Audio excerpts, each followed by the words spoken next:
रैदास जी की इस भक्ति का ये स्वरूप हुआ कि जेठ के महीने में अति गर्मी के अंदर यदि रैदास जी अपने ठाकुर जी को तैयार करके चलो ठाकुर जी बद्रीनाथ चल रहे हैं, तो जैसे ही ठाकुर जी की चौकी बद्रीनाथ में रखी जाती ना, उनके गांव में जेठ के महीने में बर्फ गिरने लग जाती थी।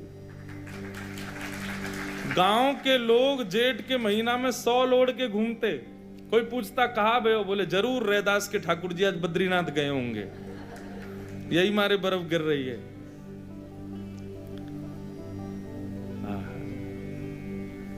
तो पहला सूत्र क्या है भक्ति का? विचार नहीं करना है। ठाकुर जी की सेवा है, ठाकुर जी का कोई सेवा प्रकल्प है, ठाकुर जी की सेवा में कोई वस्तु पधरानी है, उस पर विचार मत करो। बस जो प्रिय है ठाकुर जी को तुरंत ठाकुर जी को अर्पण करो।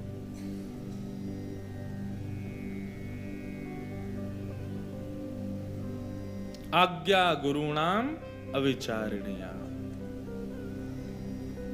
सूरदास जी गाते हैं, भरोसो दृढ़ चरणन केरो, भरोसो दृढ़ चरणन भरोसो दृढ़ चरणन केरो, भरोसो दृढ़ चरणन केरो।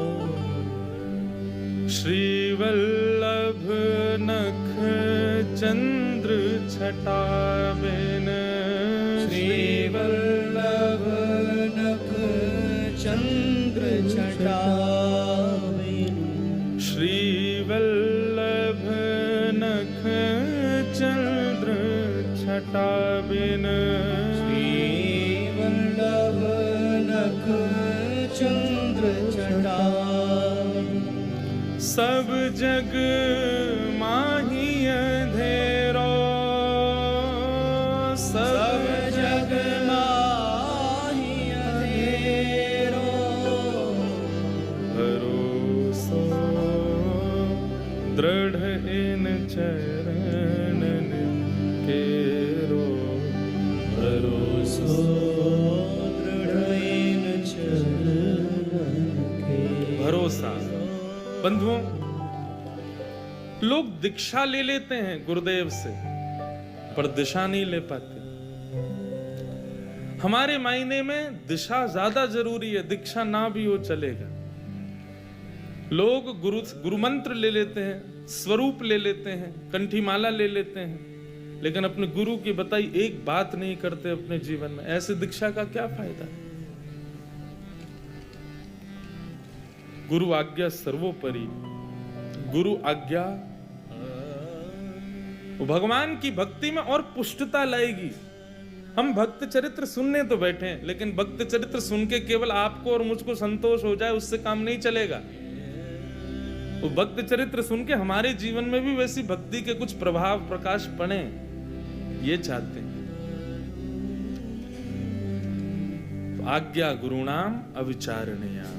गुरु की आज्ञा पर विचार। सूरदास जी तो कहते हैं भैया, व्रत नियम साधन नाम जप एकादशी आदि ये सब ना भी करो चलेगा, लेकिन कलयुग में यदि ठाकुर जी के चरण और ठाकुर जी के गुरुजनों के प्रति विश्वास भरोसा नहीं है, तो साधन और नाहिया कली में, साधन और नाहिया कली में, साधन और नाहिया कली में, साधन और नाहिया कली में। जासो होत निवेरो, जासो होत निवेरो। गुरु आज्ञा को सर्वोपरि नहीं मान रहे हैं, लेकिन दुनिया भर के साधन कर रहे हैं, तो आपके सारे साधन व्यर्थ हो जाएंगे यदि गुरु आज्ञा नहीं मानी तो। भगवान के भक्ति भाव में किसी भी चीज पर भरोसा नहीं है तो आपके सारे साधन व्यर्थ हो जाएंगे। सूर कहाँ कहे दुविध आधरो, सुर कहाँ कहे दुविध आधरो, सूर कहाँ कहे दुविध आधरो, सुर कहाँ कहे दुविध आधरो, बिना मूल को चेरो, बिना मूल को चेरो, भरोसो दृढ़ चरण केरो, भरोसो दृढ़ चरण केरो। विश्वास का भी बंधुओं एक स्वरूप होता है। किस आकांक्षा से, किस उद्देश्य से विश्वास किया जाता है। कई बार हमारा ठाकुर जी में विश्वास इसलिए होता है क्योंकि हमें ये अंदर भाव रहता है कि ये हम पर कृपा करेंगे। कृपा किस रूप में मांग रहे हैं हम ठाकुर जी से? हमारे जीवन में सब सुखद हो जाए, सब आनंदित हो जाए, हमारे सब काम धंधे बढ़िया चलें, सब बढ़िया रहे। ये कृपा यदि आप मांग के ठाकुर जी पे भरोसा कर रहे हैं तो भरोसा भी नहीं करो तो चलेगा। गोपियां गोपी गीत में कहती हैं अशुल्क दासिका, हम आपकी अशुल्क दासी, बिना मोल को चेरो। मतलब हमें आपसे कृपा की भी इच्छा नहीं है। आप हम पर रीझ हो, आप हम पर कृपा करो, हमको ये भी अभिलाषा नहीं है। कुछ नहीं, बस राजी रहो, प्रसन्न रहो, आनंद में रहो। भक्ति का बहुत बड़ा सूत्र है बंधुओं। ठाकुर जी से कोई मांगो मत, कुछ दो मत, बस आप प्रसन्न रहो। आपको जिसमें राजी, हम उसमें राजी। तत्सुखे सुखित्वम। तो भक्ति विचार का विषय नहीं है, उसमें विचार मत करो, भरोसा रखो। जो चाहेंगे, जैसे चाहेंगे, सब पूर्ण होगा। गुरु के प्रति, ठाकुर जी के चरणों के प्रति दृढ़ विश्वास। कर्माबाई, करमेती बाई नाम सुना? करमेती बाई मीराबाई के समान ही भगवान की भगवत भक्ता थी।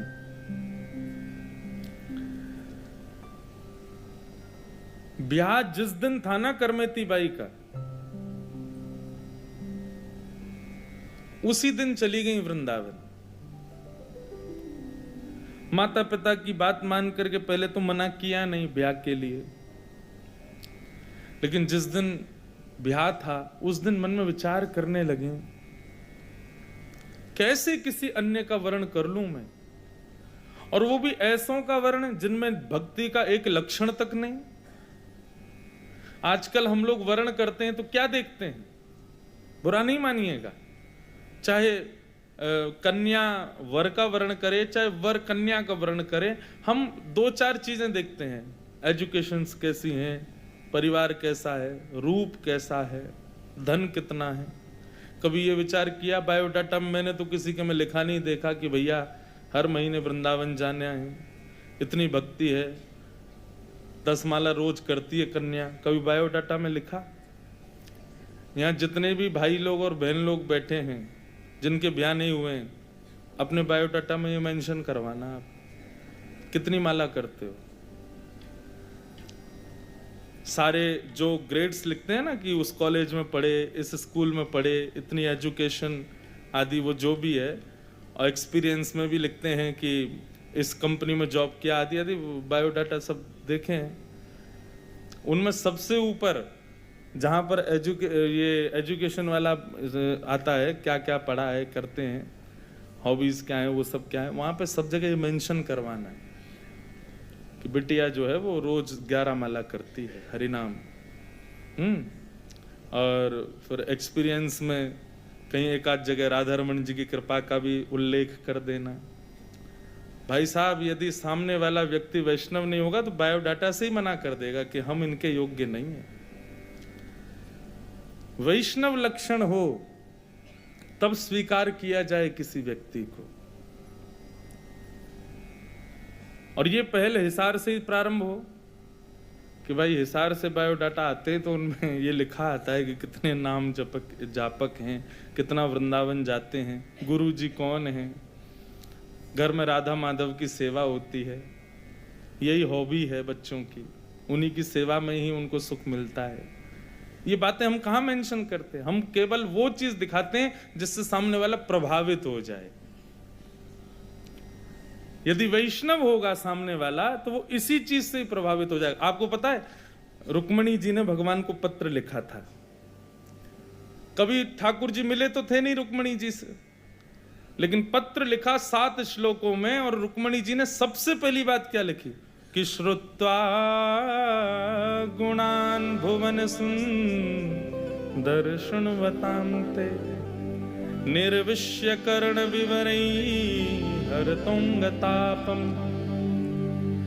वैसे तो यहाँ पे हम आप सब लोग सब श्री जी वाले हैं, रुक्मणी जी को कहा काम, लेकिन फिर भी रुक्मणी जी बंधुओं कौन है पता है आपको? श्री जी की भक्ति का अधिकार देती हैं श्री रुक्मणी जी। रुक्मणी जी अधिकारी सेविका है ना ठाकुर जी की। ठाकुर जी ने विवाह किया रुक्मणी जी के साथ।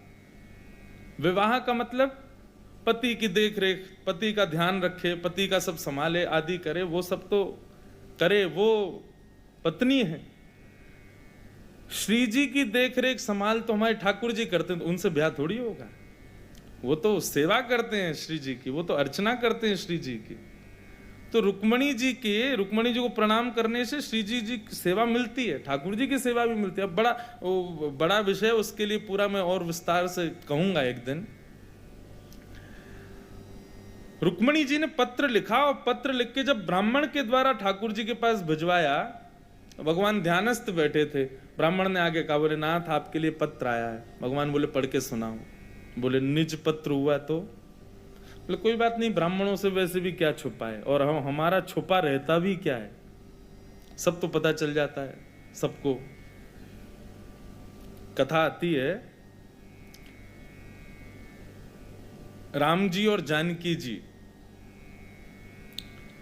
ये दोनों जब रात्रि में कनक भवन में चले जाते हैं, तो उसके बाद वहां इनकी लीला होती है, मान लीला, दान लीला। हमारे कन्हैया तो बेचारे बेमतलब में बदनाम कर दिए, इनके गुरुजी तो राम जी हैं। राम जी ने जितनी लीला करी हैं, उन लीला जो अधूरी रह गई वो ठाकुर जी ने करी है हमारे इनने।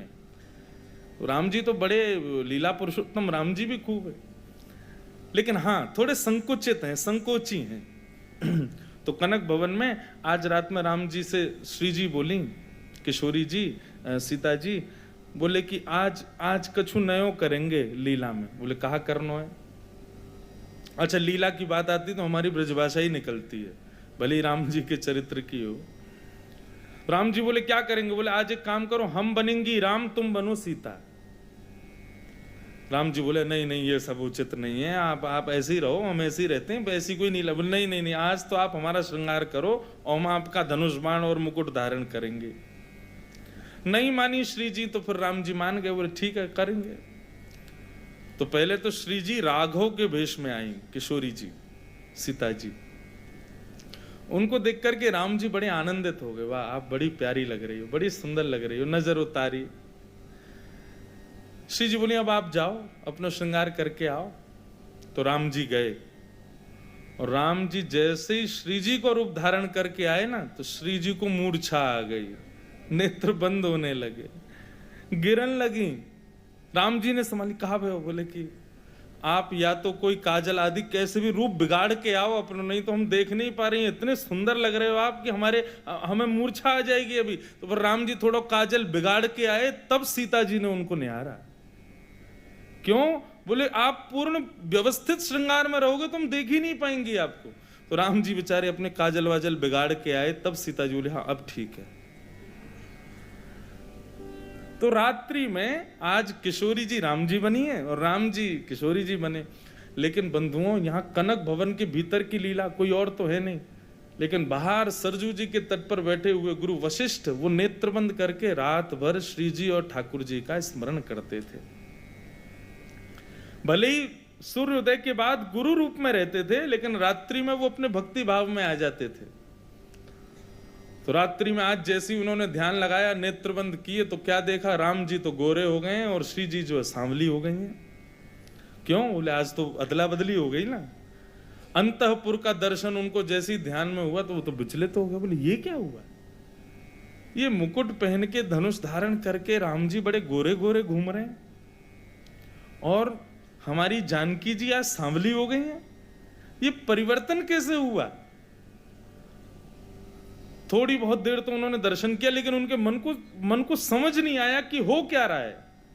इतने में कमंडल उठाया, निकल गए कनक भवन की ओर। बोले चल के देखूं क्या हो रहा है। अब जैसे ही गुरुदेव आए तो बाहर से सखियों ने नारे लगाए, बोले सावधान गुरुदेव पधार रहे हैं। जैसे ही राम जी ने सुना, राम जी भागे। बोले अरे गुरुदेव आ रहे। गुरुदेव के लिए कोई रोक टोक नहीं थी, वो जब चाहे तब पहुंच जाए राम जी के कक्ष में। राम जी भागे, गुरु अपनी चुनरी फुनरी उतारे। बोले जल्दी जल्दी बदलो, गुरु जी आ जाएंगे अभी। काजल वाजल मिटाए, मुख की लालिमा ठीक करी, श्रृंगार विंगार सब उतारा। जल्दी पल्दी राम जी अपने रूप में आ गए और श्री जी अपने रूप में आ गए। जैसे ही प्रमुख द्वार में भीतर प्रवेश हुआ, वशिष्ठ मुनि आए, राम जी ने चरणों में प्रणाम किया। प्रणाम भगवान।